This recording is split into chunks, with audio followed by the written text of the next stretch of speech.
സഹായാസ് തെറാപ്പൂട്ടിക് counselling സെന്ററിൽ പ്രധാനമായും ചെയ്യുന്ന തെറാപ്പികൾ CBT അഥവാ cognitive behaviour therapy, psycho dynamic തെറാപ്പികൾ, ഹിപ്നോട്ടിക് സജഷൻ തെറാപ്പി. ഇത് മുഖ്യമായും അഡിക്റ്റീവ് നേച്ചറുള്ള കേസുകളിലാണ് ഉപയോഗിക്കുക. ന്യൂറോ ലിംഗ്വിസ്റ്റിക് പ്രോഗ്രാമിംഗ് അഥവാ NLP, പിന്നെ ഗസ്റ്റാൾട്ട് തെറാപ്പി ക്ലയന്റ് സെന്റേർഡ് ആയിട്ടുള്ള തെറാപ്പൂട്ടിക് വഴിയാണ്. മൈൻഡ്ഫുൾനെസ് ബേസ്ഡ് തെറാപ്പികൾ, humanistic therapy, pre and post marriage counselling, family counselling and couple counselling.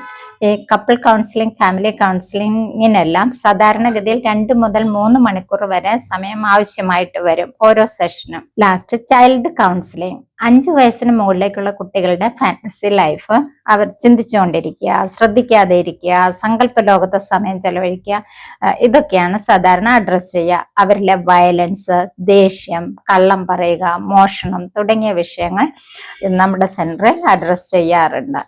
ഇനി കൗൺസിലിങ്ങിന്റെ സ്റ്റേജസുകളെ കുറിച്ചാണ്. കൗൺസിലിംഗ് ഒരു ഉപദേശമല്ല. കൗൺസിലിങ്ങിന്റെ ആദ്യത്തെ സ്റ്റേജ് എന്ന് പറഞ്ഞാൽ റിലേഷൻഷിപ്പ് ബിൽഡിംഗ്, അതായത് റാപ്പോർട്ട് ബിൽഡിംഗ് ആണ്. പിന്നെ ക്ലയന്റിന്റെ പ്രശ്നം എന്ത് എന്ന് പറയാൻ അനുവദിക്കും. അതിനെ വെന്റിലേഷൻ സ്റ്റേജ് എന്നാണ് പറയുക. ഈ സ്റ്റേജിലാണ് ആ വ്യക്തിയെ എന്താണ് അലട്ടുന്നത്, പ്രശ്നം എന്താണ്, വിഷമം എന്താണ് എന്നൊക്കെ സംസാരിക്കുക. അതൊരു പക്ഷെ നീണ്ടുപോയേക്കാം. അതിൽ നിന്ന് നമ്മൾ ആ വ്യക്തിയുടെ പ്രശ്നം എന്ത് എന്ന് ഐഡന്റിഫൈ ചെയ്യുന്നു, പരിഹാരം എന്ത്, അല്ലെങ്കിൽ ആ പ്രശ്നത്തെ എങ്ങനെ ഓവർകം ചെയ്യാം എന്നുള്ള ഗോൾ സെറ്റ് ചെയ്യുന്നു. അതിനു വേണ്ട ഇന്റർവെൻഷൻസ് ആൻഡ് ആക്ഷൻസ് ആണ് പിന്നീട് ചെയ്യുക. അതിനുതകും വിധം തെറാപ്പികൾ അപ്ലൈ ചെയ്യുന്നു. പിന്നെ evaluation and follow up sessions ആണ്. At last concluding the therapy and client empowerment. കൗൺസിലറിന്റെ സഹായമില്ലാതെ ക്ലയന്റിന്റെ വിൽ പവർ കൊണ്ട് മാത്രം ജീവിതം മുന്നോട്ട് കൊണ്ടുപോകാൻ പ്രാപ്തമായിരിക്കും ലാസ്റ്റ് സ്റ്റേജില്. ഇനി എന്തൊക്കെ ടൈപ്പ് കേസുകളാണ് നമ്മുടെ കൗൺസിലിംഗ് സെന്ററിൽ കൈകാര്യം ചെയ്യുന്നത് എന്നുള്ളതാണ്.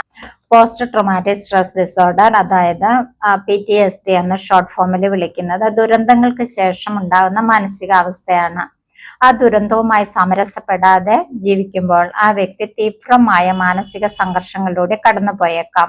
ഉദാഹരണം മരണം, നഷ്ടങ്ങൾ, വേർപിരിയലുകൾ, ജോലി നഷ്ടം, ബ്രേക്കപ്പ് തുടങ്ങിയ അവസ്ഥകളിലൂടെ പോകുമ്പോൾ ഇത്തരം കേസുകളിൽ ആ വ്യക്തി അതേ അവസ്ഥയില് അതേ സ്ട്രെസ്സില് വീണ്ടും ജീവിക്കുമ്പോൾ മാനസികാവസ്ഥ മോശമാവാൻ സാധ്യതയുണ്ട്.